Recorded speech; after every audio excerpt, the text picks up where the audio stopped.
सहना भवतु सहनौ भुनक्तु सह वीर्यं करवावहै तेजस्विनावधीतमस्तु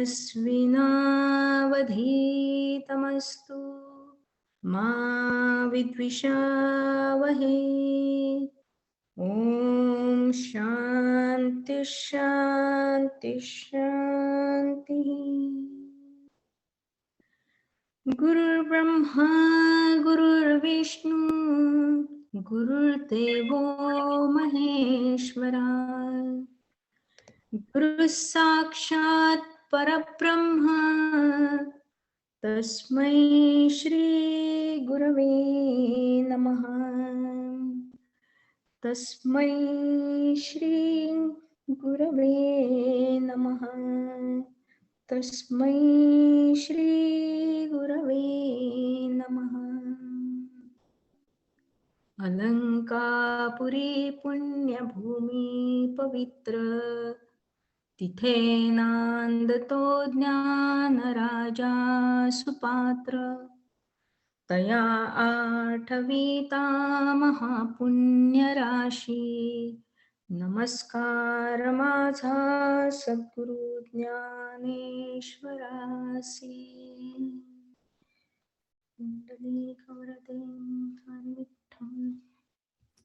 छान. नमस्कार मंडळी, आपण 11व्या अध्यायावर आहोत. संपतच आलाय जवळजवळ. तर शेवटचे काही श्लोक माधुरी वाचते ना. नाही करत आहोत का आपण? विद्याताई नाही आहेत का? हो, मला विद्या दिसलीच नाही का? मी सांगू का मग? हो सांगा. लिहिलाय. मी लिहिला आहे तसा. Okay, good. Very good. सांगा. ओके. गेल्या श्लोकांचा सारांश परागने व्यवस्थित थोडक्यात सांगितला. अर्जुनाला श्रीकृष्ण तसा कल्पित रूपाने माहिती होताच, भाऊ म्हणून, सखा म्हणून किंवा आपल्यापेक्षा थोडा जास्ती पराक्रमी म्हणून.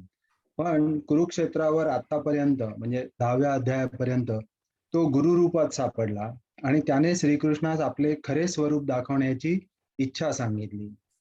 आणि श्रीकृष्णही त्याच्यावर इतका मोहित झाला की त्याने ही इच्छाही अर्जुनाला दिव्य दृष्टी देऊन पुरी केली. त्या रूपाच्या एकेका केसात चराचर सृष्टी भरलेली होती. हे चराचर विश्वाचे स्वरूप पाहून अर्जुन आधी हरखून गेला. आकाश, पंचमहाभूते, पूर्वाधिक दिशा, काळ, वेळ ह्याचे भान हरवून बसला. पण त्याच्यातील मी मारणारा आणि कौरव किंवा त्यांच्या पक्षातले योद्धे मरणारे ही कल्पना पूर्णपणे घालवण्यासाठी कदाचित श्रीकृष्णाने आपले काळरूपही दाखवले. सहस्त्रमुखी विश्वरूपात सर्व घोडे, रथ, योद्धे, रथीमारथी, भीष्मादी सेनापती जाताना पाहून मग मात्र अर्जुन भयभीत झाला. त्याला त्या विश्वरूपाच्या समुद्रात गटांगळ्या खाऊन वाटलं की नको रे बाबा हे भीतीदायक दर्शन. म्हणून त्याने श्रीकृष्णाची खूप स्तुती करण्यास आरंभली आणि म्हणू लागला, हे आता आवर आणि मला फक्त पूजनीय असे चतुर्भुज दर्शन दे. तेव्हा श्रीकृष्ण त्याच्यावर प्रसन्नच झालेला असल्यामुळे हळुवारपणे मनुष्य रूपात येतो, पण बजावतो की हे माझे चतुर्भुज रूप पाहणेही तसे कठीणच आणि अनेक देवांनाही हेच नेहमी पाहावयाचे असते. पण त्याआधी बजावतो की तुझ्यासारखा अविचारी, अडाणी कोणी पाहिला नसेल. तुला काय मिळालं होतं आणि तुला काय हवं आहे मी प्रसन्न होऊन तुला खरं स्वरूप दाखवतो आतल्या जीवासकट, पण तुला मनुष्य रूपच पाहावयाचं आहे. विश्वरूपाच्या लाभाने तू धन्य झालेला आहेस, परंतु तू विश्वरूपाला घाबरू नकोस. तुझी भीती म्हणजे अमृताचा समुद्र समोर आहे, परंतु त्यात बुडून मरून जाऊ या भीतीने उडी न मारण्यासारखी आहे. किंवा मी कामधेनू देतो आहे, ती पोसता येणार नाही म्हणून नाकारणे आहे. किंवा चिंतामणी तुझ्या डोक्यावर देतो आहे, तो ओझे होते म्हणून नाकारणे आहे. प्रत्यक्ष चंद्र घरात आला तर तुझ्यामुळे उष्मा होतो, तू आपला बाहेर राहा, असं म्हणणं आहे. किंवा प्रत्यक्ष सूर्य घरी आला तर त्याला तू तू आपला बाहेर राहा, उगीच तिथे सावली पाडू नकोस, असं म्हणणं आहे. माझं विश्वरूप हेच खरं रूप आहे, परंतु ते अकस्मात पाहिल्यामुळे तुला सुरुवातीला भीती वाटेल, साहजिक आहे. पण ती भीती तू सोड. या सर्व व्यापक अशा विश्वरूपाचे ठिकाणीच तुझे प्रेम सदैव एकवटलेले असू दे. ती भावना तू मुळीच सोडू नकोस. पण तुझ्या प्रेमाचं मी चतुर्भुज म्हणजे प्रेझेंटेबल होतो. आणि विशेष म्हणजे या परिच्छिन्न म्हणजे देहधारी किंवा मर्यादित किंवा साकार अशा चतुर्भुज दर्शनाने आनंदित होणाऱ्या अर्जुनाला ते गावंढळ, ढसाळ, आंधळा किंवा हेकाड अशा विशेषणांनी संबोधित करतात. इथे मला गोंदवलेकर महाराजांच्या प्रवचनाची आठवण झाली. ते म्हणतात म्हणजे बेलसरे महाराजांच्या प्रवचनावरून की मी इथे म्हणजे अध्यात्माचा खजिना उघडून बसलो आहे रामाच्या भक्तांनी लुटण्यासाठी, परंतु काय करावं, सगळे हिंगजिऱ्याचं गिराईकच येतात. ज्ञानेश्वरांच्या उदाहरणातही श्रीकृष्णाने सर्व विश्वाच्या दर्शनाचे वस्त्र उघडून सर्व पोत अर्जुनास दाखवण्यास बसला आहे, पण अर्जुनाला फक्त घडीच म्हणजे त्या वस्त्राची घडीच बघावीशी वाटते. आणि गुरु सुद्धा अशा तोडीचा आणि शिष्याची काळजी करणारा आहे की तो शिष्याचे समाधान तर होईल आणि शिष्य सन्मार्गावर राहील एवढंच त्याच्या पुढे उघड करतात. कारण अर्जुनाची विनवणी ही तशीच होती, म्हणजे ही न्यू हिज लिमिटेशन. ते ओव्या 592 मध्ये म्हणतो तो, म्हणून वारिया सवे धावणे, न ठके गगना खेव देणे, जळ केली खेळणे समुद्री केवते. किंवा संजयाने आणि नंतर म्हणजे संजयाने 50व्या श्लोकात तत्त्वमसी असे जे अध्यात्म सांगितलं आहे ते ज्ञानेश्वर माऊलींनी छानपणे विस्तृत उदाहरणे घेऊन सांगितले. वस्तू घेऊनी वाळीजे, जैसे रत्नासी दूषण ठेविजे, ना तरी कन्या पाहुनी म्हणजे मना न ये हे. शिष्याच्या मनास येईना म्हणून श्रीकृष्णाने उलगडून दाखवलेल्या सोन्याच्या लगडीतून पुन्हा दागिना म्हणजे सगुण कृष्णरूप मूर्ती बनून अर्जुनापुढे उभा राहिला. अशा प्रकारे शिष्याची जिकीर सहन करणारे श्री गुरु कुठच्या तरी देशात असतात काय, ज्याप्रमाणे त्वम पदाचे तत् करून दाखवले आणि पुन्हा त्वम पदावर येऊन दाखवले केवळ अर्जुनाच्या प्रेमापायी. जशी सूर्याची प्रभा थोड्या वेळाने सूर्यातच लय पावते, किंवा मेघ आकाशात लय पावतात, किंवा समुद्राची भरती समुद्राच्याच पोटात जिरते, त्याचप्रमाणे कृष्णरूप आकृतीत जी विश्वरूप वस्त्राची घडी होती ती अर्जुनाची योग्यता होती म्हणून त्या उकलून दाखवली. पण गिराईक जो अर्जुन त्याने लांबी, रुंदी, रंग सर्व पाहून झाल्यावर नापसंती दर्शवली, म्हणून चतुर्भुज रूपी घडी घातली आणि पुढे आला. किंबहुना अनंतानेच पुन्हा लहान किंवा मर्यादित किंवा देहधारी किंवा पूजनीय स्वरूप धारण केले. मग सूर्य अस्तास गेल्यावर जशा चांदण्या प्रकट होऊ लागतात तसं अर्जुनाला सर्व कुरुक्षेत्र आणि दोन्ही सेना व्यवस्थित दिसू लागल्या. एखादा स्वप्नात स्वर्गात गेलेला मनुष्य जागा झाल्यावर आश्चर्यचकित होतो तसं अर्जुनाचं झालं. आणि विश्वरूप दर्शनानंतर श्रीकृष्ण रूप पाहिल्यावर अर्जुन आनंदित झाला. तो म्हणतो, विश्वरूप समुद्रात जो मी हातांनीच लाटांचे पाणी तोडीत आक्रमित होतो, तो मी आता तुमच्या या चतुर्भुज रूपाच्या दर्शनाने तीराला लागलो. जणू माझ्या सुकून चाललेल्या वृक्षावर मेघवर्षावत झाला. तहानेने व्याकुळलेल्या मला हा अमृत सिंधूच प्राप्त झाला. मला अतिशय आनंद झाला आहे. तो म्हणतो, आता जिण्याचा जाहला भरवसा मज, माझी या हृदय रंगणी होत आहे हरिख लतांची लावणी, सुखेसी बुजावणी जाहली मज. आणि मी एक नोट करून ठेवलं होतं की कृष्णाने ते काळ स्वरूप दाखवलं ते पण कुरुक्षेत्रातील सैन्यापुरतच मर्यादित ठेवलं होतं. त्यांनी सगळ्या जगाला कसे येतात मी कसे मी मारतो ते काही दाखवलं नाही. कारण अर्जुनाची अवस्था जाणली. Maybe if he wanted more and he was eligible for that he might have shown it but he just stop that दोन्ही सेना जात आहेत माझ्या मुखात एवढं दाखवून. Anyway that's my summary. खूप खूप छान लिहिलं. नित्या काय झालं? तुझी सॉरी, वाट मी एक टोटली विसरून गेले. मी फिरायला गेले होते, मग आले आणि एकदम राहूनच गेलं. सॉरी, माझा सारांश माझी होती ना वेळ हो, हो, सारांशची. हो. हा, पुढच्या वेळी पुढच्या वेळी नक्की. आणि मी लिहून लिहिलंय का? ठेवलेला आहे. हा, लिहून लिहिलंय का? ठेवलेला आहे. हो, मग वाच, चालेल. नक्की, पण पुष्कळ मोठा आहे. वाचू? हो, वाच, चालेल. कारण नाही, ह्यांनी एवढं लिहून ठेवलं तर जरूर वाच. कारण की नाही, पण त्यांनी वाचला ना ऑलरेडी. त्यांनी कसं काय वाचला? तुम्ही एकदम तयार केला होता? ते म्हटलं ना काही लोक नेहमी तयार तसा करतात. बऱ्याच वेळा लिहितो मी झालं हो. सेशन किंवा बापरे, केव्हा तरी. किती उत्साही. नाही हो. वेळ असला तर नेहमीच करतो असं नाही पण बर. मग मी करू की नको? वाच वाच वाच, चालेल. वाचू? आपल्याला बरं. भरपूर वेळ आहे. काय हा, ओके. विश्वरूप काय म्हणते दाखवण्याचा अनुप्रिता? एक मिनिट, अनुप्रिताला काहीतरी म्हणायचं. अनुप्रिता? नाही, मी म्हणलं अमृतनी खूप छान सांगितली समरी, म्हणून हो. फक्त मग मी तेवढंच, बाकी काय नाही. करू की नको? कारण माझी एवढी चांगली नाही होणार. नाही बरं, तू म्हणून बोला पाठवून बोला दे. बोला बोला. बोल, चालेल. हरकत ओके, नाही. म्हणू नक्की. हो, हो.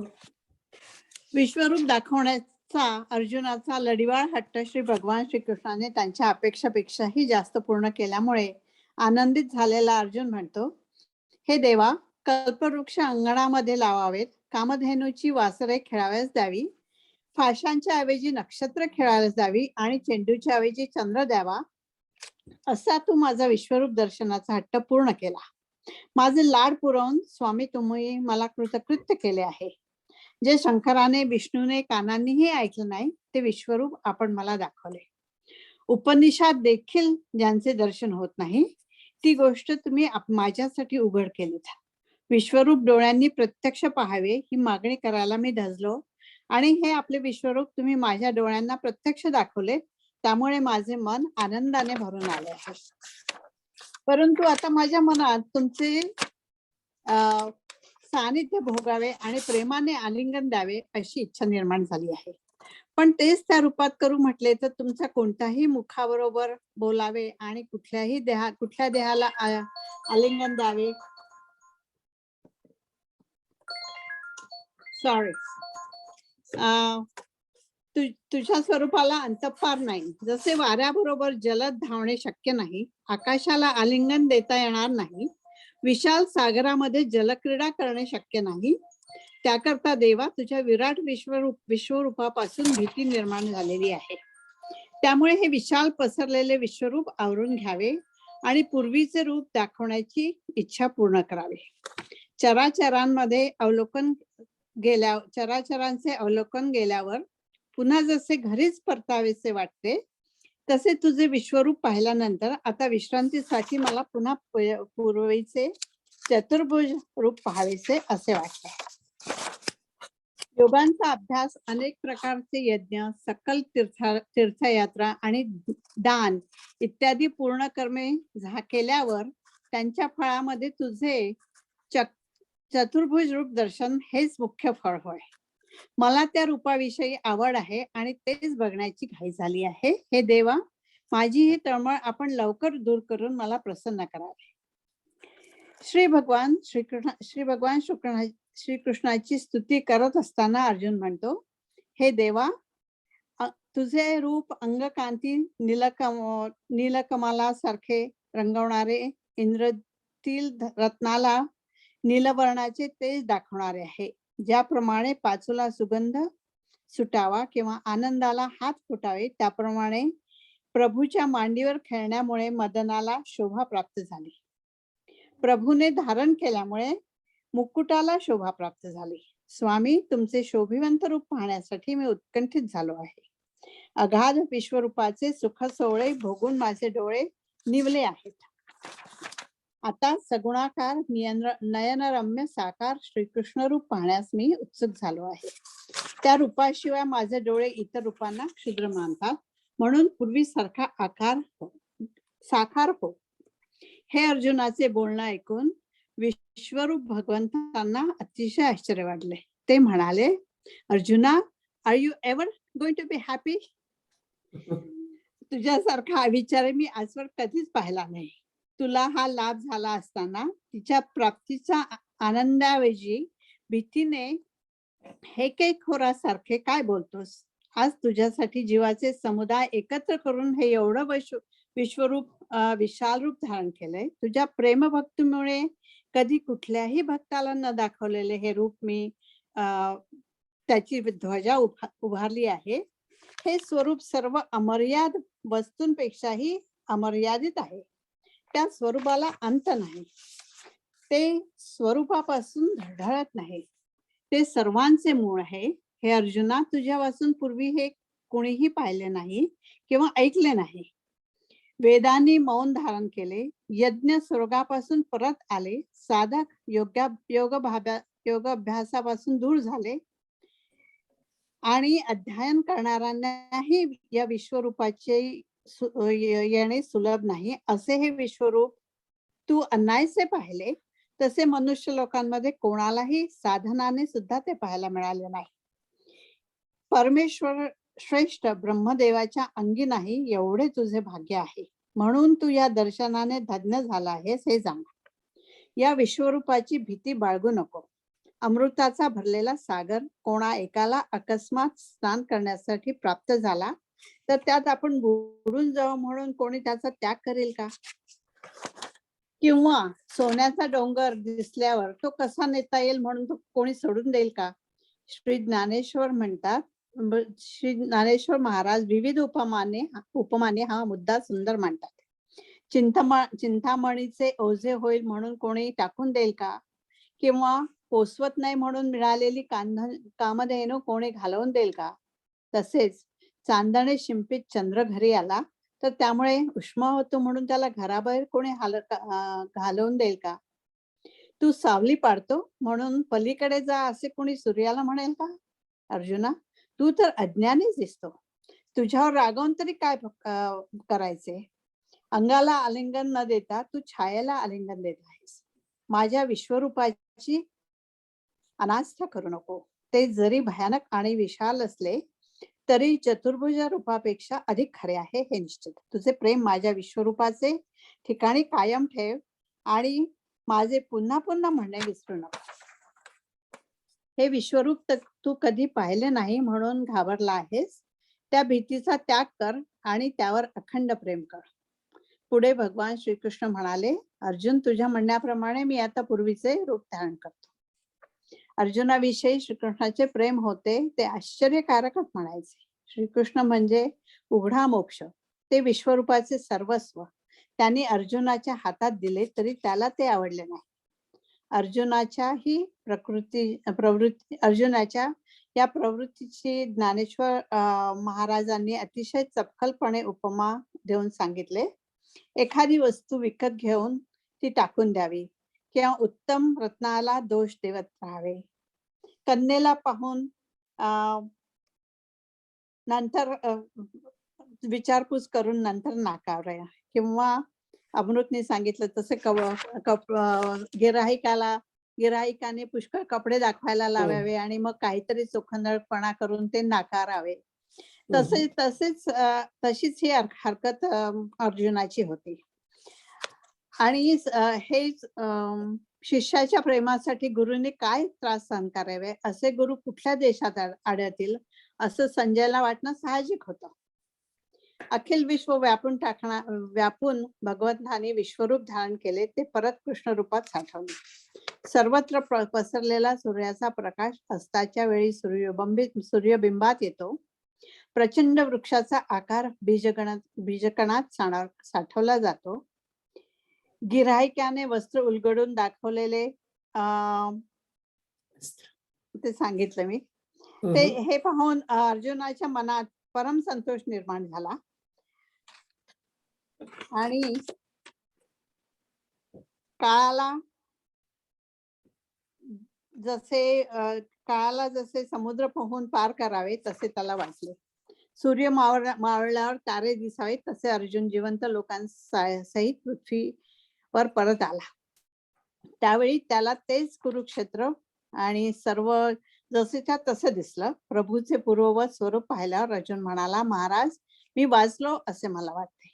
विश्वरूप पाहताना माझे ज्ञान बुद्धीला त्यागून आडरानात गेले होते. मन अहंकारासह देशोधडीला लागले होते. इंद्रियांचा विषयावरील धाव थांबली होती. वाचा बंद झाली होती. आता हे सर्व मला पूर्ववत मिळाले. इंद्रिय आपापली कामे करू लागली.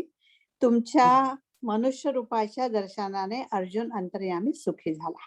तो देवा म्हणाला, देवा, चुकलेल्या लेकराला घरी आल्यावर जसे समाधान वाटते तसे मला झालेले आहे. मी समुद्रातून गटंगळ्या खात होतो, तो मी आता कृष्णमूर्तीच्या तीराला लागलो आहे.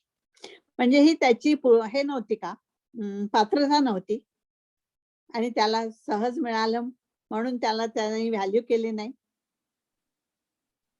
It was overwhelming for him. It was overwhelming. आणि म्हणून आणि पण दोघांचंही बघा किती वेगळ्या वेगळ्या दृष्टिकोनातून लिहिलं गेलं. काही भाग तोच होता, पण मला ते बघायचं होतं की प्रत्येकाच्या आपल्या आवडीप्रमाणे आपण कसा त्याचा गोषवारा लिहित होते. व्हेरी गुड, दोन्ही छान होते. ओके, आता पुढे जाऊया. सॉरी, थँक्यू विद्या. आणि अमृत, अगदी वेळेवरती लिहिल्याबद्दल हो, अमृत, थँक्यू सो मच. आता वाचूया श्लोक. वाचूया आता 52 पासून करायचं ना, श्लोक 52 पासून.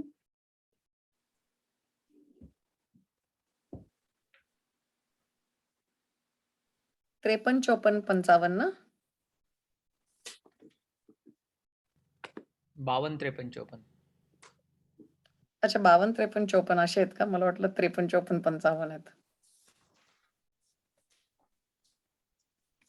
4 श्लोक आहेत. 55 पण आहे ना, का नाही आहे? आहे. ओके.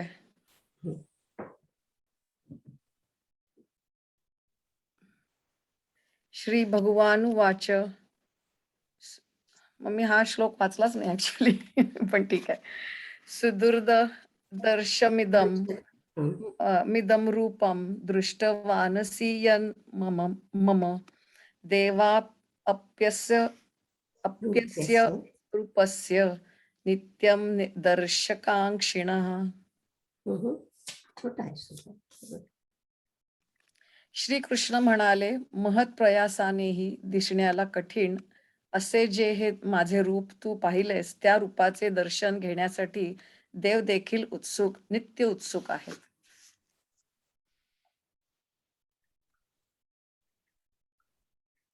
या पार्थाची या बोलासवे हे काय राहिलं का? काय झालं? ओ सॉरी, येस, होय. या अर्जुनाच्या भाषणाबरोबर भगवंत म्हणाले, हे काय रे, तू विश्वरूपाच्या ठिकाणी प्रेम ठेवून सगुणाकडे ये. मग या सगुण मूर्तीला विश्वरूपावर दृढ प्रेम ठेवून नुसत्या देहसामुग्रीने, नुसत्या रिकाम्या देहाने भेटावे. हे सुभद्रापते अर्जुना, ही जी तुला आम्ही मागे शिकवण दिली होती ती विसरलास. अरे अविचारी अर्जुना, एवढा मोठा मेरू, सोन्याचा पर्वत, पण तो एकदा का प्राप्त झाला म्हणजे त्याचे काही महत्व वाटत नाही. अशी जी मनाची समजूत होती ती चुकीची आहे. तरी आम्ही तुझ्या पुढे जे विश्वरूप दाखवले ते शंकराला सुद्धा अनेक तपे केली तरी प्राप्त होत नाही. अर्जुना, योगी हे अष्टांग योगासारख्या संकटांना तोंड देऊन शिणतात, परंतु ज्या विश्वरूपाच्या दर्शनाचा प्रसंग त्यांना येत नाही, ते विश्वरूप एखादे वेळी जरी थोडेसे आम्ही केव्हा पाहू असे चिंतन करताना देवांचा काळ जातो. अशा रूप ओंजळ हृदयरूप कपाळावर ठेवून चातक पक्षी जसे आकाशाकडे पाहतात, त्याप्रमाणे देव मनुष्य हे विश्वरूप दर्शनाच्या उत्कंठेने आतुर होऊन 8ही प्रहर रात्रंदिवस विश्वरूपाची भेट होईल काय म्हणून घोकीत बसतात. परंतु विश्वरूपाची गोष्ट कोणी स्वप्नात सुद्धा पाहिली नाही. असे हे विश्वरूप हे तू आज प्रत्यक्ष सुखाने पाहिलेस.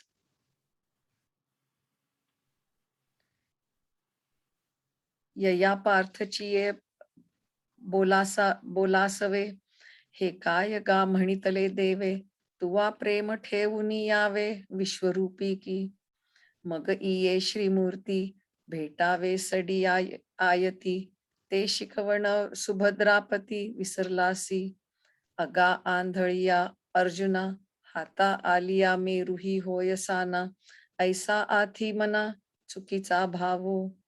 तरी विश्वात्मक रूपडे, जे दाविले आम्ही तुझ पुढे, ते शंभूही परी न जोडे तपे करिता.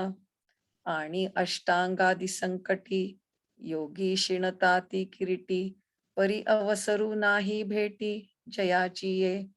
ते विश्वरूप एका देवेळी, कैक देखो आळुमाळ, ऐसे स्मरता काळ जातसे देवा. आशेची या अंजुळी, ठेवूनी हृदयाच्या निडळी, चातक निराळी लागले जैसे, तैसे उत्कंठा निर्भर, होऊनिया सुर नर, घोकित आठई पहार भेटी जयाची. परी विश्वरूपा सारिखे, स्वप्नीही कोणी न देखे, ते प्रत्यक्ष तुवा सुखे देखिले हे.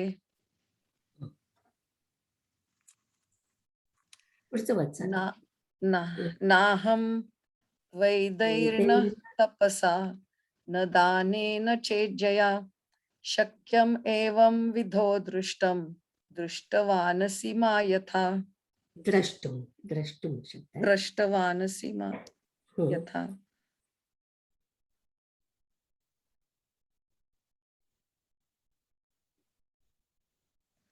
ज्या प्रकारे तू मला पाहिलेस, त्या प्रकारे वेद पठनाने, तपाने, दानाने अथवा यज्ञाने देखील मी कोणाला दिसणे शक्य नाही. परंतु अर्जुना, या विश्वरूपाच्या ठिकाणी कोणत्याही साधना लाग नाही, मार्ग सापडत नाही, व 6 शास्त्रांसह वेद लाग न लागल्याने न विश्वरूपापासून मागे हटले. मी जो विश्वरूप त्या माझ्याकडे चालत येण्याला अर्जुना, तपांच्या सर्व समुदायाला सुद्धा सामर्थ्य नाही.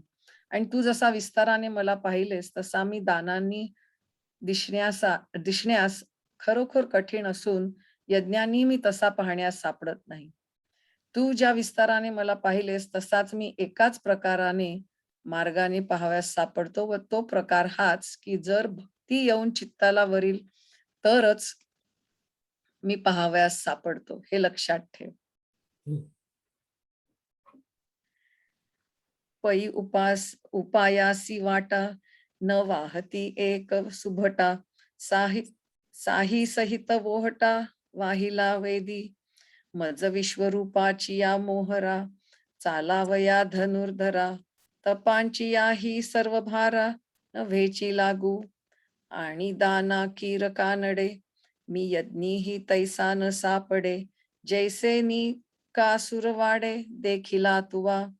तैसा मी एकीची परी, आतुडे गा अवधारी, जरी भक्ती येऊनी वरी चित्ता ते गा.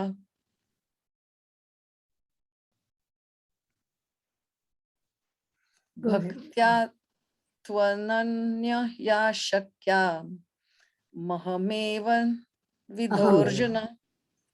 अहमेवं विधोर्जुन. ओके, मी ऐकलं त्याच्यामध्ये त्यांनी तो मला वाटतं शक्य मध्ये जोडला होता, त्यामुळे ते शक्यच शक्य केलं होतं. ओके, ठीक आहे. आणि ओके, अहमेव अर्जुन ज्ञातुम दृष्टुम च तत्वेन, प्रवेष्टुम च परंतप.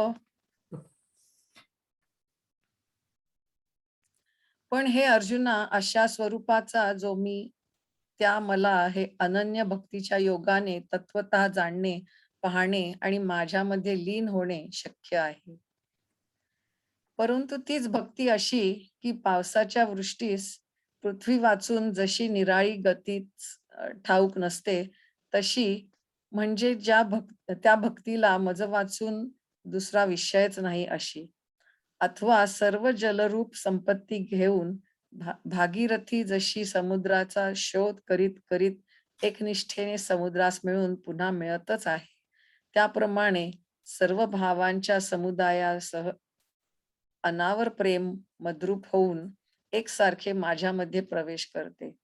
आणि क्षीर समुद्र जसा काठावर व मध्येही एकसारखा दूधमयच असतो, त्याचप्रमाणे मी सारखा सर्वव्यापी आहे. त्याप्रमाणे माझ्यापासून तो मुंगीपर्यंत फार काय सांगावे, सर्व स्थावर जंगमात्मक जगामध्ये भजनाला माझ्याशिवाय दुसरे काही नाही, याबद्दल शंकाच नाही. असे ज्यावेळी होईल त्याच क्षणाबरोबर मी भगवंत विश्वरूप आहे असे कळेल, आणि मला असा मी समजल्यावर साहजिक रीतीने मी तसा विश्वरूप दिसेन. मग काष्ठात घर्षणाने अग्नी उत्पन्न झाल्यावर काष्ठ हा शब्द नाहीसा होऊन ते काष्ठच जसे मूर्तिमंत अग्नी बनते.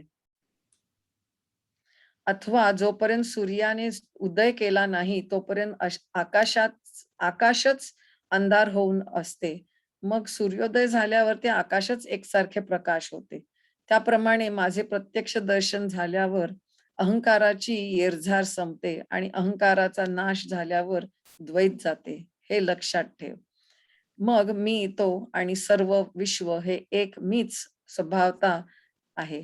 फार काय सांगावे, तो ऐक्य भावाने माझ्यामध्ये सामावला जातो.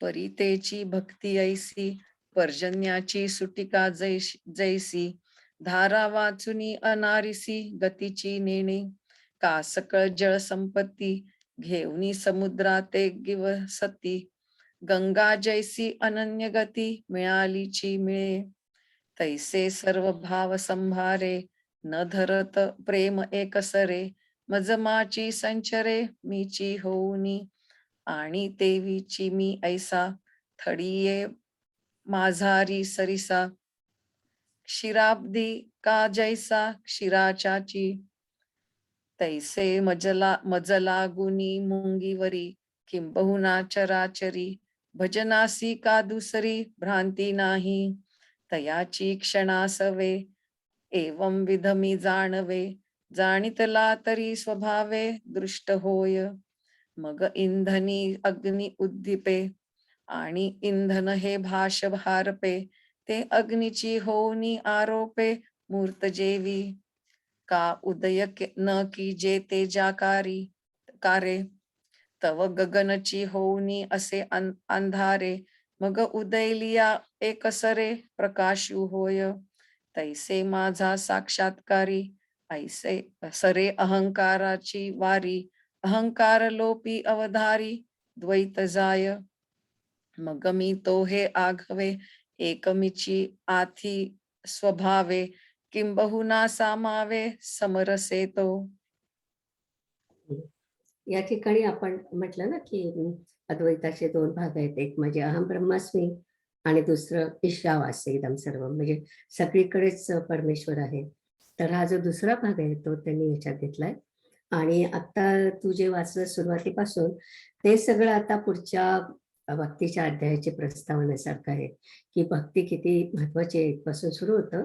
आणि आता पुढच्या श्लोकामध्ये ऍक्च्युअली त्यांनी सांगितलंच आहे की भक्तीचं आणखी काय काय आहे ते सगळं पुन्हा पुढच्या श्लोकामध्ये सांगितलंय. तर ही सगळी साधारण 12व्या अध्यायाची प्रस्तावना आहे. तर परितेची भक्ती आहे. ओके, पुढे वाचूया.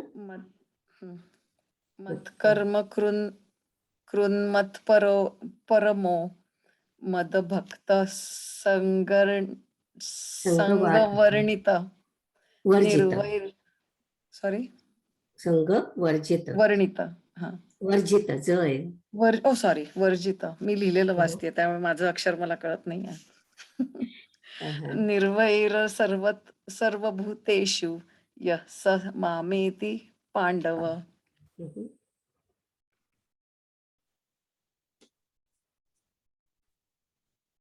हे पांडवा, जो मत प्रित्यर्थ कर्म करणारा, मीच ज्याचे प्राप्तव्य आहे असा माझा भक्त, संसार संगरहित, कोणाही भूताशी वैर नसलेला असा तो पुरुष मजप्रत येतो. जो भक्त माझ्या एकट्या करताच शरीराने कर्मे आचरतो आणि ज्याला जगामध्ये माझ्या वाचून दुसरे काही चांगले नाही, ज्याचा इह परलोक हे सर्व केवळ मीच होऊन राहिलो आहे आणि ज्याने आपले जगण्याचे प्रयोजन माझीच प्राप्ती होणे हेच ठरविले आहे, तो भूतेही भाषा विसरला, कारण त्याच्या दृष्टीला माझ्याशिवाय दुसरा विषय नाही, म्हणून तो निर्वैर झाला. आता तो सर्व ठिकाणी मला ओळखून माझी भक्ती करतो. अरे अर्जुना, असा जो भक्त आहे त्याचे हे शरीर ज्यावेळी पडते त्यावेळी तो मीच होऊन राहतो. उदरामध्ये जगत असल्यामुळे दोंदील झालेले व करुणेच्या रसाने रसाळ असे जे श्री कृष्णदेव ते याप्रमाणे बोलले, असे संजय धृतराष्ट्रास म्हणाला. याप्रमाणे श्रीकृष्ण बोलल्यानंतर तो अर्जुन आनंदरूपी धनाने थोर झाला आणि श्रीकृष्णाच्या चरणांचे सेवन करण्यात जगामध्ये तोच एक चतुर होता. त्याने देवाच्या दोन्ही मूर्ती चित्तामध्ये चांगल्या न्याहाळून पाहिल्या, तेव्हा विश्वरूपापेक्षा कृष्णाच्या सगुण रूपामध्ये फायदा आहे असे त्यास आढळून आले. परंतु त्याच्या या समजुतीला देवाने मान दिला नाहीच, कारण व्यापक रूपापेक्षा विश्वरूपापेक्षा एक देशी रूप चतुर्भुज रूप बरे नव्हे असे श्रीकृष्ण म्हणाले. आणि हेच चतुर्भुज रूपापेक्षा विश्वरूप बरे ही गोष्ट स्थापित करण्याकरता एक दोन चांगल्या युक्ती श्रीकृष्णांनी दाखवल्या. त्या युक्ती ऐकून अर्जुन मनात म्हणतो, या दोन्ही रूपांमध्ये कोणते बरे आहे हे देवाला आता यापुढे विचारू. याप्रमाणे मनात विचार करून तो प्रश्न विचारण्याचा चांगला प्रकार स्वीकारील ती कथा पुढे आहे, ती ऐकावी. निवृत्तीनाथांच्या पायांच्या कृपेने ती कथा सोप्या अशा ओवी छंदात भजेने का मजेने मजेने सांगण्यात येईल असे ज्ञानेश्वर महाराज म्हणतात. मी शुद्ध भावना रूप ओंजळीत ही ओव्या रूपी मोकळी फुले भरून विश्वरूपाच्या दोन्ही पायांवर अर्पण केली असे ज्ञानेश्वर महाराज म्हणतात. जो मजची एका लागी कर्मे वाहतसे अंगी, जयामी वाचोनी जगी गोमटे नाही. दृष्टादृष्ट सकळ जयाचे मीची केवळ, जेणे जिणयाचे फळ मजची नाम ठेविले. भूते हे भाष विसरला, जे दिठी मीची आहे बांधला. म्हणून निर्वैर जाहला सर्वत्र भजे. ऐसा जो भक्तु होये तयाचे त्रिधातु कहे, जे जाये तै मेची होऊनी ठाये पांडवा गा. ऐसे जगत दुदर दोन दिले, तेणे करुणा रसाळे. संजयो म्हणे बोलिले श्रीकृष्ण देवे, ययावरी तो पांडु कुमरू. जाहला आनंद संपदा थोरू, आणि कृष्ण चरण चतुरू एक तो जगी. तेणे देवाची या दोनही मूर्ती, निकिया न्याहाळी लिया चित्ती. तव विश्वरूपाहुनी कृष्णाकृती देखिला लाभू. परितयाची ये जाणीवे, मानून की जेची देवे. जे व्यापकाहुनी नव्हे एक देशी, हेची समर्थावया लागी. एक दोन चांगी, उपपत्ती शार्गी धाविता जाहली. तिया ऐकोनी सुभद्रा कांतू, चित्ती आहे म्हणतू. तरी होय बरवे दोन्ही आंतू, ते पुढती पुसो. ऐसा आलोचू करुनी जीवी, आता पुसती वोज बरवी. आदरील ते परिसावी पुढा कथा, प्रांजळ ओवी प्रबंधे, गोष्टी सांगिजेल विनोदे, निवृत्तीपाद प्रसादे ज्ञानदेव म्हणे, भरोनी सद्भावाची अंजुळी, मिया वोविया फुले मोकळी, अर्पिली आंघ्री युगुली विश्वरूपांचा. इति श्रीमद्भगवद्गीता सुपनिषत्सु ब्रह्मविद्याया योगशास्त्रे श्रीकृष्णार्जुन संवादे विश्वरूप दर्शन योगे नाम 11ोऽध्याय. श्लोक 55. ओव्या सच्चिदानंदार्पणमस्तु. Very good.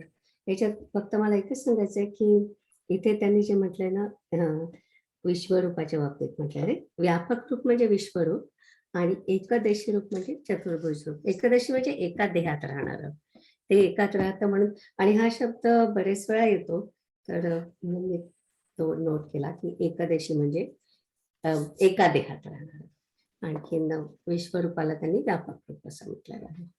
तर त्याच्यामध्ये सुद्धा म्हणजे अर्जुनाला वाटतं की हे एकदशी रूपच चांगलं आहे, पण कृष्णाला मात्र म्हणायचं की विश्वरूपच सगळ्यात अनयुज्युअल आणि इतकं व्यवस्थित असं आहे. तर म्हणजे इतकं विशाल आहे आणि त्याच्यासाठी एवढं करावं लागतं. पण आता भक्तीची जी किमया आहे ती आता पुढच्या अध्यायात सांगणार आहे. तर आता मला सांगायचं ना. ओके. हा, तर या पुढच्या अध्यायाचं नाव आहे भक्ती योग. आणि तुम्हाला माहित आहे योग म्हणजे विषय. आपण पहिल्या अध्यायापासून बघितलं होतं की योग म्हणजे विषय.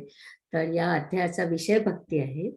आपल्या ह्याच्यामध्ये, आपल्या वेदांमध्ये भक्ती हा असा वेगळा योग नाही. आपल्याला फक्त दोनच सांगितलेत ना, कर्मयोग आणि ज्ञानयोग.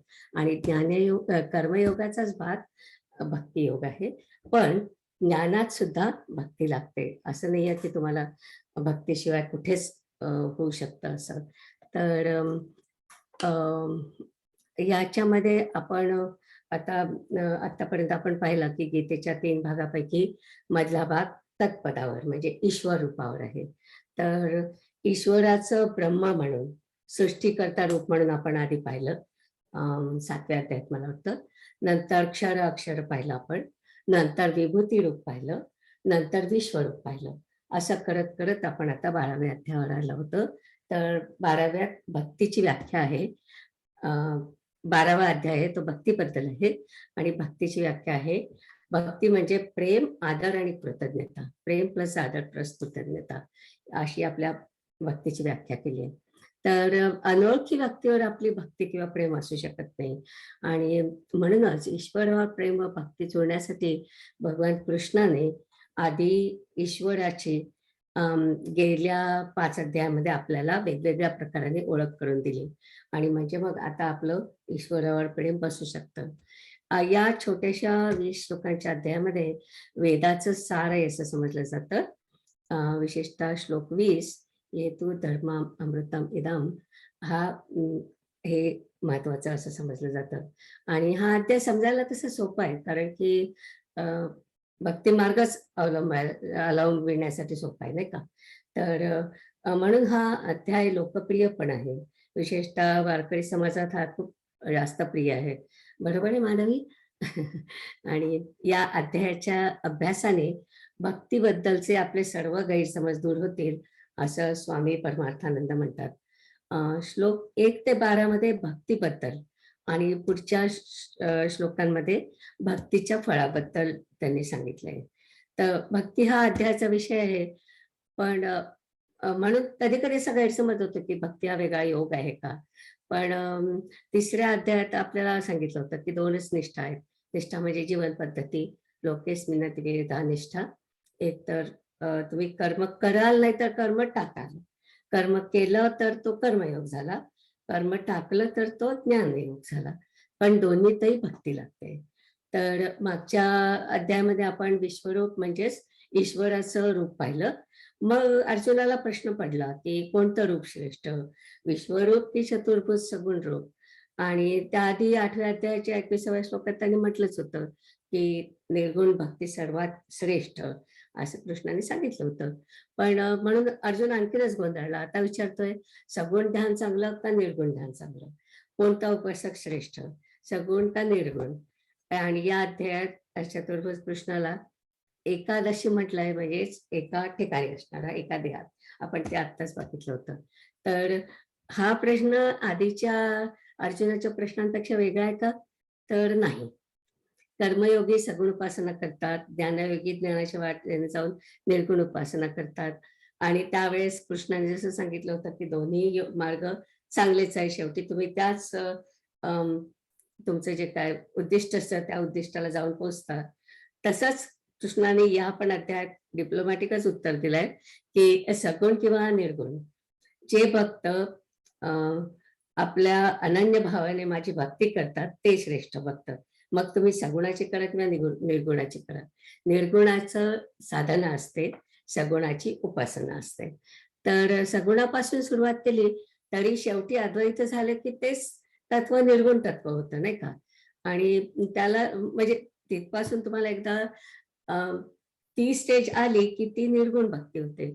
विठ्ठलाची भक्ती करता करता मी नेहमी सांगते, तो माझी आवडती ओळ, माझं आवडतं काय म्हणायचं भजन, पाया पडू गेले तेव्हा पाऊलाची न दिसे, ही अवस्था म्हणजेच निर्गुण भक्ती. तर तोपर्यंत सगुण भक्ती असते. आणि भक्ती योग म्हणजे काही वेगळी साधना नाही आहे, तर सर्व साधनांच्या तळाशी असलेली भावना आहे असं याच्यात म्हटलेलं आहे. वेदामध्ये कर्म, उपासना, ज्ञान या साधना सांगितल्या आहेत आणि त्याचं सार या अध्यायात आहे, म्हणून याला वेदाचं सार म्हटलंय. त्यानंतर कृष्ण भक्तियोग आणि त्याचं फळ याबद्दल सांगतो. तर मुख्य म्हणजे भक्तियोगात कष्टदायक काही नाही आहे, इतकी सोपं आहे म्हणून ते सांगतात. आणि तुम्हाला कर्मकांड करायचे तरी त्याच्यात कष्ट पडतात. ज्ञानमार्गाने गेलं तर तुम्हाला साधना चतुष्टय आधी करायला लागतं आणि मग सगळी तयारी करावी लागते आणि मग अभ्यास करावा लागतो.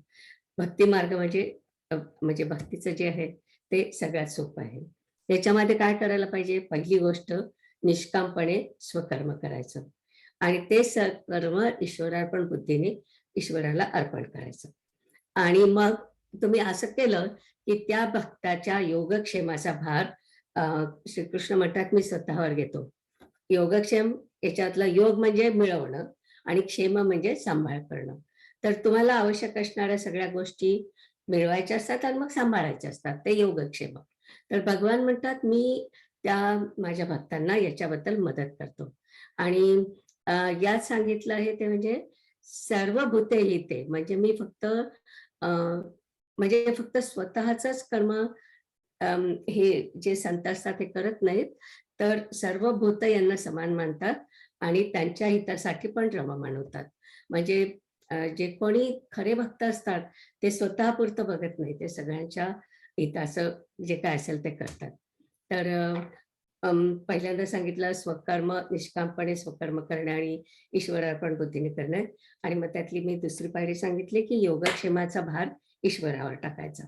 आणि माझ्यावर विश्वास टाकणाऱ्या भक्तांपैकी संसारी असतील तर नामस्मरणाचा सोपा मार्ग, आणि एकटे असतील म्हणजे याच्यात त्यांनी सडे असा शब्द वापरलाय.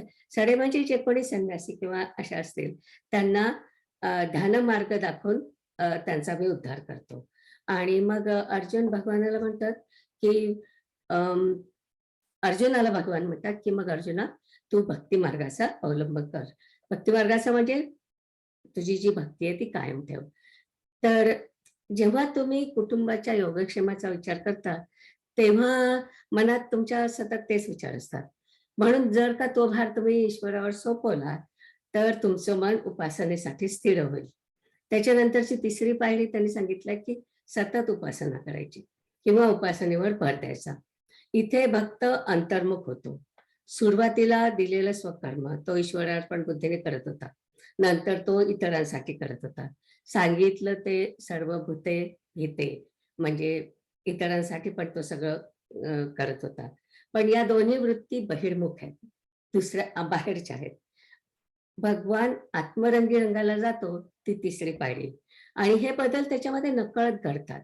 जसं जसं तो जास्त ध्यान करतो, मनन आणि निधिध्यास करतो, तसा तसा तो जास्त अंतर्मुख होत जातो आणि हृदयातल्या ईश्वराच्या जवळ जातो. तर याच्यातली चौथी पायरी म्हणजे इष्ट देवतेऐवजी, म्हणजे एकाच देवतेऐवजी, म्हणजे समजा तुम्ही विठ्ठल म्हटलं किंवा कृष्ण म्हटलं किंवा आणखी कुठल्या देवताची तुम्ही पूजा करत असाल, तर एका देवतेऐवजी सगळीकडे ओतप्रत भासलेल्या ब्रह्माची, म्हणजे निर्गुणाची तो आपोआप पूजा करायला लागतो, उपासना करायला लागतो.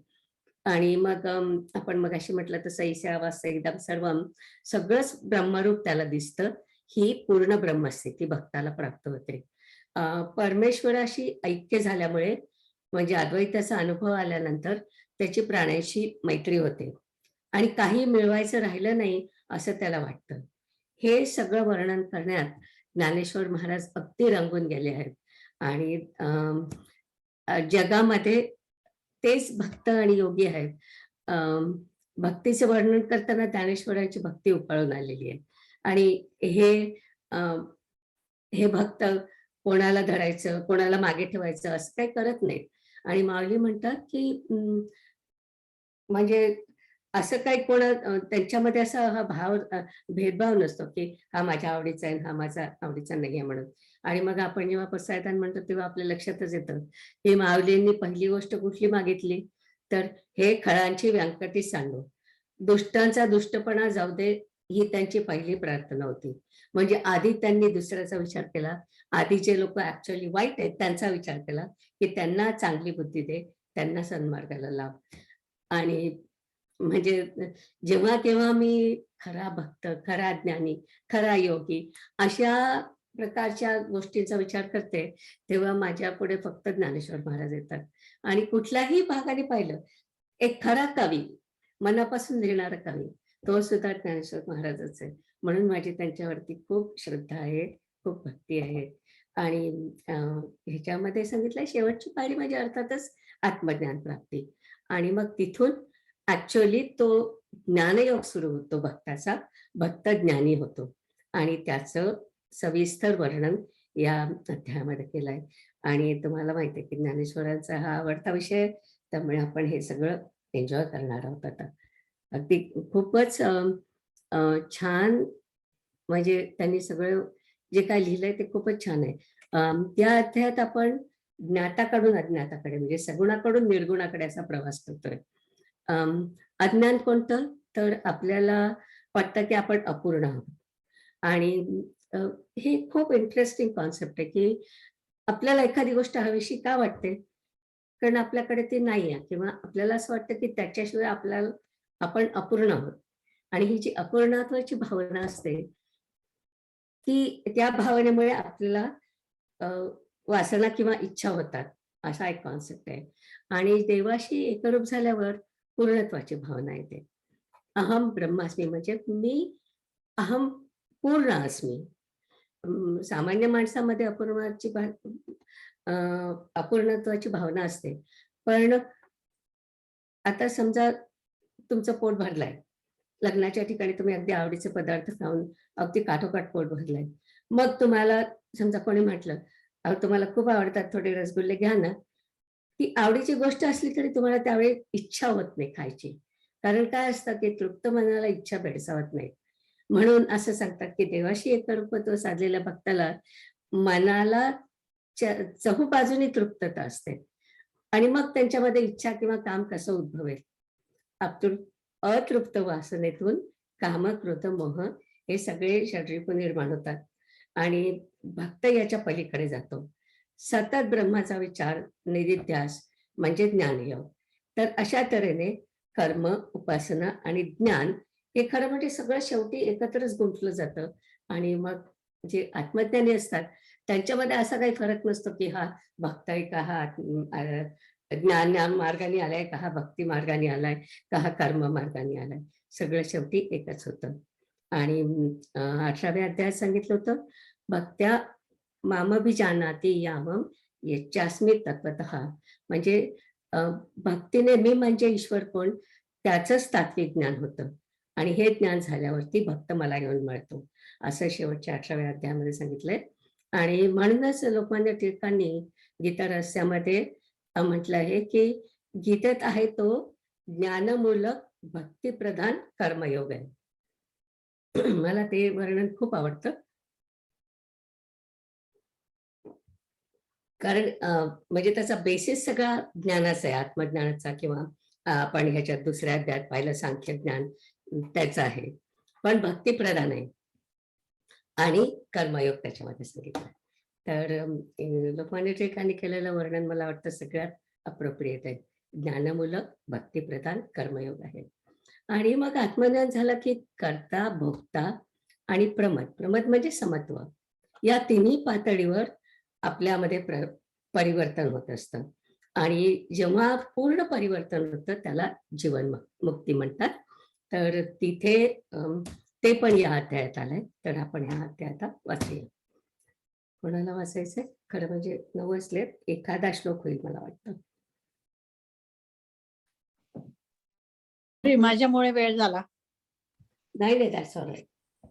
कधी कधी हे पण आवश्यक असतं. आणि ज्या लोकांनी मेहनत केली ना त्यांना मला क्रेडिट द्यायला आवडतं. कारण की हा अभ्यासाचा विषय आहे, राईट. आपण सगळेजण अभ्यास करतो आणि ज्यांनी अभ्यास केला त्यांचं कौतुक करायला पाहिजे. तू लिहून काढलं होतं म्हणून थँक्यू. आणि अमृत सारखे लोक असतात त्यांचं तर मला आणखी कौतुक. हो ना, आणखी कौतुक. नेहमी तयार. नेहमी तयार, राईट. आता कोण वाचते? वाचू का? मी वाचणार होते. म्हटलं तसं या ओव्या आमच्या खूप ओळखीच्या पाठ आहेत बेसिकली. या पाठ आहेत. पण आधी अर्थ वाचते. अध्याय 12 भक्तियोग. तू शुद्ध आहेस, तू उदार म्हणून प्रसिद्ध आहेस आणि अखंड आनंदाची वृष्टी करणारी आहेस. गुरुकृपा दृष्टी रूपी माते, तुझा जय जयकार असो. विषयरूपी सर्पाने दंश केला असता मूर्छा येते, ती काही केल्या जात नाही. हे गुरुकृपा दृष्टी, तुझ्या योगाने ती मूर्छा नाहीशी होते आणि सर्पदंश झालेल्या प्राण्याची त्या विषय विषापासून सुटका होते. जर प्रसन्नता रूप पाण्याच्या लाटांची तुला भरती येईल तर संसाराच्या त्रासाचे, अध्यात्मादी त्रिविध तापांचे चटके कोणाला बसतील व खेद कसा बरे जाळू शकेल. हे प्रेमळ माते, भक्तांना अष्टांग योगाच्या सुखाचे भोग तुझ्यामुळे प्राप्त होतात व भक्तांची ते ब्रह्म मी आहे अशा स्वरूप सिद्धीच्या प्राप्तीची हौस तू पुरवितेस. ती कशी पुरवितेस हे पुढे ते स्पष्ट करतात. आधार चक्रावर असलेल्या कुंडलिनीच्या मांडीवर तू आपल्या भक्तांना कौतुकाने वाढवितेस व त्यांना झोप येण्याकरता हृदय आकाशरूपी पाळण्यात घालून झोके देतेस. इथे बेसिकली त्यांनी आपल्या सद्गुरूला एक आईची किंवा माऊलीची उपमा देऊन ते सद्गुरूला आई रूपात बघून हे सगळं म्हणताय. आत्मप्रकाश रूप ज्योतीने साधक रूपी बालकांस ओवाळतेस आणि मन व प्राण यांचा निरोध करणे ही खेळणी त्यांच्या हातात देतेस व स्वरूपानंदाचे लहान मुलांना घालावयाचे दागिने साधक रूपी बालकांच्या अंगावर घालतेस. हे 17वी जीवनकलारूपी व्योमचक्रातील चंद्रामृत रूपी दूध देतेस व अनाहत ध्वनीचे गाणे गातेस आणि समाधीच्या बोधाने समजून घालून स्वरूपी निजवितेस. म्हणून साधकांना तू आई आहेस व सर्व विद्या तुझ्या चरणांच्या ठिकाणी पिकतात. म्हणून मी तुझा आश्रय सोडणार नाही. हे सद्गुरूंची कृपादृष्टी, तुझ्या कृपेचा आश्रय ज्याला मिळेल तो सर्व विद्यारूप सृष्टीचा उत्पन्न करता ब्रह्मदेवच बनतो. एवढ्याकरिता हे आपल्या भक्तांचा कल्पतरू व श्रीमंत अशा आई, तू मला हा ग्रंथ सांगण्याला आज्ञा दे. शांत अद्भुतादी नवरसांच्या समुद्राची माझ्या भाषेत भरती कर व परमार्थ निरूपणास शोभतील अशा योग्य अलंकार रूपी रत्नांची माझे निरूपण हे खाणच होऊन राहील असे कर. हे माऊली, माझ्या या व्याख्यानात गीतेतील अभिप्रायाचे मोठे मोठे पर्वत तयार होतील असे कर मराठी भाषारूपी पृथ्वीमध्ये अलंकार रूपी सोन्याच्या खाणी उघड आणि आत्मानात्म विचाररूपी वेलींची लावणी जिकडे तिकडे होऊ दे. संवादरूपी फळांचे बार असलेले सिद्धांताचे दाट व विस्तीर्ण बगीचे निरंतर तयार कर, असे ज्ञानेश्वर महाराज आपल्या गुरूंना म्हणतात. माझ्या देशी भाषारूप पृथ्वीवर पुढील गोष्टी नकोत, असे ज्ञानेश्वर महाराज आपल्या गुरूंना म्हणतात. नास्तिकपणारूपी दर्या व वितंडवादरूपी आडवाटा नाहीशा कर आणि कुतर्करूपी दुष्ट जनावरे हाकून दे. श्री कृष्ण गुणांचे वर्णन करण्यात मला सर्वत्र समर्थ कर व श्रोत्यांना श्रवणाच्या राज्यावर बसव. या मराठी भाषेच्या गावात आत्मज्ञानाची रेलचेल कर व या जगाला केवळ ब्रह्मसुखानेच घेणे देणे होऊ दे. हे श्री गुरुरूपी माते, जर तू आपल्या प्रेमरूपी पदराने मला निरंतर पांघरून घालशील तर आताच मी हे सर्व उत्पन्न करीन. या विनवणी बरोबर गुरूंनी त्यास कृपादृष्टीने पाहिले व म्हणाले, गीतार्थ सांगावयास लाग, फार बोलू नकोस, असे गुरु बोलले. तेव्हा ज्ञानेश्वर महाराजांना सहजच आनंद झाला व ते म्हणाले, महाराज, आपण जी मला आज्ञा केली ती मी आपला महाप्रसाद समजतो, तर आता आपल्या आज्ञेप्रमाणे मी कथा सांगेन. आपण लक्ष देण्याची कृपा करावी. एकच मिनिट इथे थांब. मला या ओव्यांमध्ये 5वी जी ओवी आहे त्याच्यामध्ये प्रत्येक ज्योती असा शब्द आला आहे. त्याचा अर्थ आपल्या देहापासून बुद्धीपर्यंत जेवढी काही आपल्या देहामध्ये स्थूल आणि सूक्ष्म तत्व आहेत त्या सर्वांमध्ये असणारं जे चैतन्य, त्याचा इथं उल्लेख आहे. तर आपल्या अध्यात्मामध्ये हा शब्द बरेच वेळा येतो, म्हणजे आत्म्यासाठी किंवा चैतन्यासाठी प्रत्येक ज्योती म्हणून म्हटलं, तो एक नोट करून ठेवण्याचा शब्द. ओके, जाऊया. जय जय वो शुद्धे उदारे प्रसिद्धे अनवरतानंदे वर्षतीये. विषय व्याळे मिठी दिदलिया नुठी ताठी, ते तुझी गुरुकृपा दृष्टी निर्विषय होय. तरी कवणा ते तापू पोळी, कैसे निवो शोकू जाळी. जरी प्रसाद रस कल्लोळी, पूरयेसी तू. योग सुखाचे सोहळे, सेवका तुझे निस्नेहाळे. सोहम सिद्धीचे लळे, पाळीसी तू. आधार शक्तीच्या अंकी, वाढविसी कौतुकी. हृदयाकाश पल्लकी, पर्ये देसी निजे. प्रत्येक ज्योतीची ओवाळणी, करिसी मन पवनांची खेळणी. आत्मसुखाची बाळलेणी लेवविसी. 17वियेचे स्तन्य देसी, अनाहताचा हल्लरू गासी. समाधी बोधे निजविसी बुझाऊनी. म्हणून साधका तू माऊली, पिके सारस्वत तुझिया पाऊली. या कारणे मी सावली नसंडी तुझी. अहो सद्गुरूची कृपा दृष्टी, तुझे कारुण्य जया ते अधिष्ठी. तो सकळ विद्यांची सृष्टी, धात्रा होय. म्हणून अंबे श्रीमंते, निजजन कल्पलते. अज्ञापी माते ग्रंथ निरूपणी. नवरसा भरवी सागरू, करवी उचित रत्नांचे आगरू. भावार्थाचे गिरिवरू, निफजवी माये. साहित्य सोनियाचिया खाणी, उघडवी देशीयेचिया आक्षोणी. विवेक वेल्लीची लावणी, हो देई सैंघ. संवाद फळ निधाने, प्रमेयांची उद्याने. लावी म्हणे गहने निरंतर. पाखांडाचे दरकुटे, मोडी वाग्वादा उम्हांटे. कुतर्कांची दुष्टे, सावजे फेडी. श्री कृष्ण गुणी माते, सर्वत्र करिवो सरते. राणीवे बैसवी श्रोते, श्रवणाची ये मराठीची नगरी. ब्रह्मविद्येचा सुकाळू करी. घेणे देणे सुखचिवरी, हो देई या जगा. तू आपुलेनी स्नेह पल्लवे, माते पांघुरविशील सदैवे. तरी आताची हे आघवे, निर्मीन माये.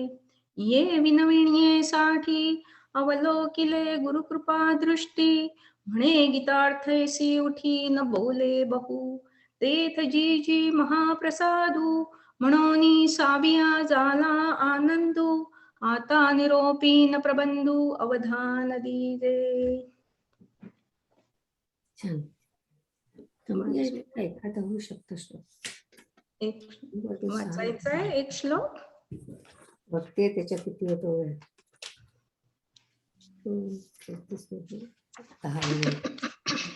नाही असू दे आता करण्याचं ना ते बघायचं ना. छान.